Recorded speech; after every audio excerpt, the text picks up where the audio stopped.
welcome back. Now, Zongo communities are communities with a unique cultural practice, often bound together by Islam, unlike other communities where ethnicity is key. In the build-up to the 2016 general elections, President Akufo-Addo, then a candidate, promised to set up a Zongo development fund to bridge the gap in development. He yesterday announced Alhaji Boniface Siddiq as the minister to undertake this task, as well as see to the development of inner cities. Joe News' Joseph Akable has been spending some time in one of these communities to find out what they make of this announcement, as well as the possible impact it will have on the development in that area. So why can't this place also be like East Legon? You live at East Legon. East Legon is not how it was formerly when it was being created. You understand? We also feel people here should also live the same life like East Legon. 64-year-old Hamza is a pharmacy technician who has no memory of residing anywhere apart from Nima, a Zongo community. This is his vision for the neighborhood. Hamza monitors the news closely and tells me he had his eyes fixed on his TV set when this announcement of a Zongo ministry was made. One of the critical areas of concern for the social cohesion and harmony of our country is the developments that are taking place in our inner cities and in our Zongos. It was to meet the challenge of social development in Zongos that we committed ourselves to establishing a Zongo Development Fund, and also committed ourselves to making a special effort to develop our inner cities. It's my view that if we're to succeed, not only in delivering on the promises of our manifesto, but more importantly, in the reasons for the promises of the manifesto, the development of our inner cities and our Zongos, that they don't become areas of despair, areas of difficulty, areas of social conflict. The development that has to take place has to be coordinated. Hamza, however, disagrees with the approach the president is using to make his vision a reality. It is unworkable. The local government minister should be in charge of all those things, because we have a local government who is in charge of all the localities. You understand? So if you have a fund, channel it through the local government ministry, because we have the sub-metros. They are in charge of developing the areas. So if you say you are creating another ministry of inner ministry, or what do you call it, it's unworkable. Hamza's friend Ismail has a different view. He was glad when he heard the news. I think it's a good initiative for the new government to set up that initiative, because he campaigned on it, and most of the Zongo people, I think if you look at the voting trade, I would say now the Zongo has voted for MPP a lot because of what the government has campaigned on. So if he set up that ministries, I think it will be benefit for the Zongos. And if only they will do what the tailors are going to do, I think to me it's a priority to read the Zongos. He, however, believes the move by the president will face some challenges, key among them being how difficult it will be to get residents to buy into the vision. There is no place in Zongo that you said you are going to develop, because most of the houses belong to people who inherit it. You see, maybe the house belongs to their grandfather, and then they share the property, and within even that family there is a problem. So you cannot come there and say you wanted to develop without the consent of the family. He also has a clear understanding of what the problems are. Just like Hamza, the siren of a waste collection van can be heard in the background. The two agree sanitation is a key issue that must be addressed. It's about the sanitation. If you look around, there are no dustbin for us to dump our rubbishes. So that's the most mess in the community. Most of it, sanitation is the main problem. And again, we have massive unemployment youth in the community. The problems here is marginalization, period. Because politicians use the Zongos or predominantly the Islamic residal areas as like spoons. After using them, then achieving that aim, then they forget.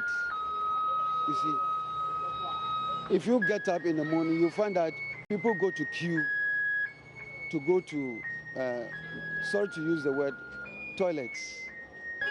The other residents simply hope the president succeeds.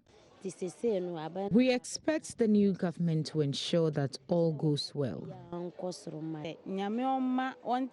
God should help him hold on to power so that all will go well. For now, the vetting of the minister designate is what many will be looking forward to. But it is clear he will have a lot on his hands as he will be aiming to turn around the state of these communities. For Joy News, Joseph Akable, Nima.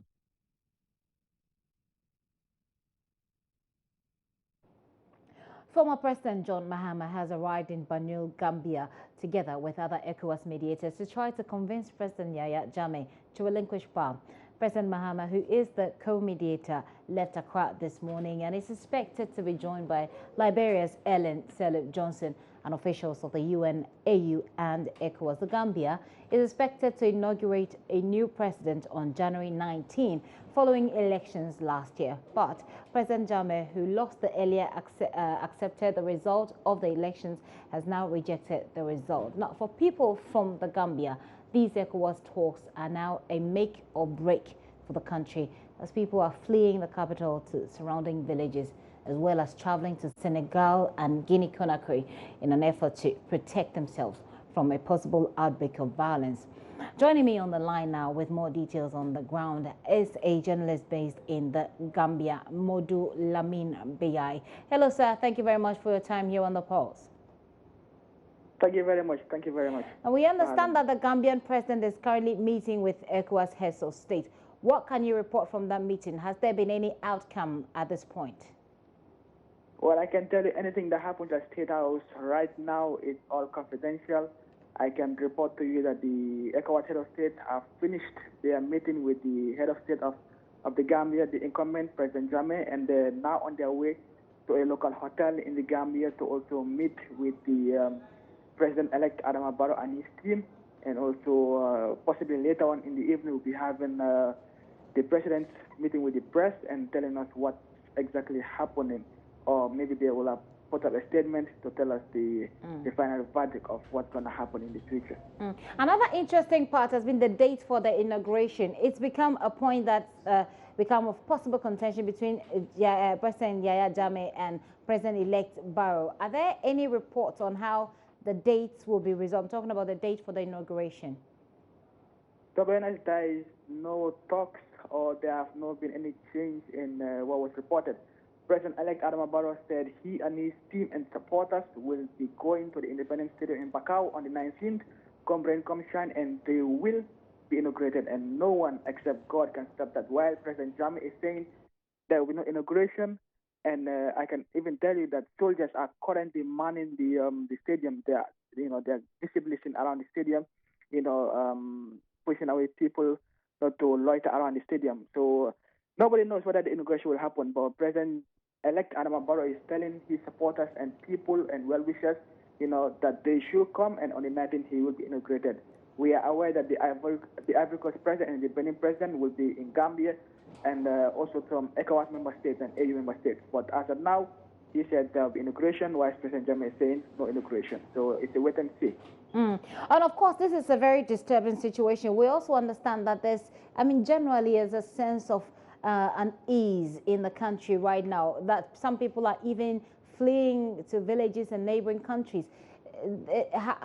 Has the state revealed any plans to curtail any potential outbursts of violence? Are you able to tell? Well, I can tell you, even President-elect Adama Barrow doesn't want violence. He doesn't want military intervention to take place in Gambia. And even the incumbent Yahya Jammeh is also saying the same thing. Yesterday, the Minister of Communication and the Secretary General at the President's Office and Ministry of Presidential Affairs were both seen on TV, urging people not to run away, urging people to be calm, that there's nothing is gonna happen, and that all those people that are running away should come back to the country. But people are scared.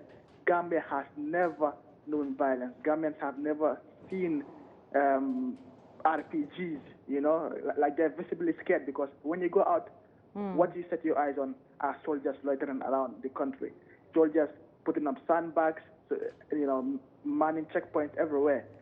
So people are visibly shaken by everything, and with the reports that are being gathered online saying there will be military intervention, and some pictures banded around on social media of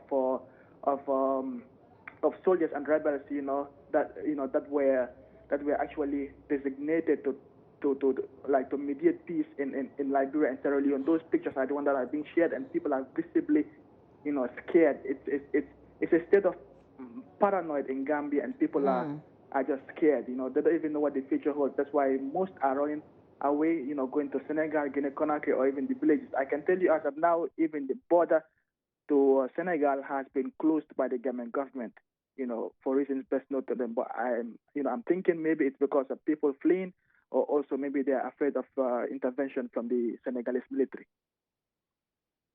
Like yourself, of course, the media in Gambia is not necessarily a free one. Journalists like yourself should fear, some kind of attack. How safe is the media in Gambia at this point? Well, 4 radio stations have been closed. The recent of which was Paradise FM, because they actually carried news on the present situation in the Gambia, both pro and against the government. And next minute, before they know it, they have been ordered to close, and their licenses have been revoked. But President Jammeh was on state TV 2 days back. He said he's ready for a mediation talk, and then he wants peace. Okay. He doesn't want any witch hunt, from anyone in the political class, quote unquote, as he put it, and that anybody that was arrested before and after the election from November 1st to January 31st, he has pardoned all of them, and that all those people that were arrested, he is also going to release all of them. But when he gave that announcement, Paradise FM thought it wise that, okay, the president has said anybody that was affected by the election campaign or debate or whatsoever, they felt it wise that, okay, hence the president has said there will be no more arrests. They will be back on air, but all the other radio stations have been closed, and media also, the journalists are also doing their work very, very, very good. But nobody knows whether journalists will be allowed to report on the 19th, or journalists will be reported to do their work. At this point that some stations, private stations have been closed down and their licenses have been revoked. Is that correct? So is it only the state media that's operating in Gambia right now? Yes, that's correct. Wow. Okay. I'll say a very big thank you to you, sir, for your time. This is Modu Lamine. Modu Lamine is a journalist in Gambia, speaking to us about the situation there. As I said earlier, former President Mahama is in that country as part of the ECOWAS delegation. Also, there's an AU delegation that's seeking to bring this matter to a closure. Hopefully, there will be no violence. You're still watching The Pulse.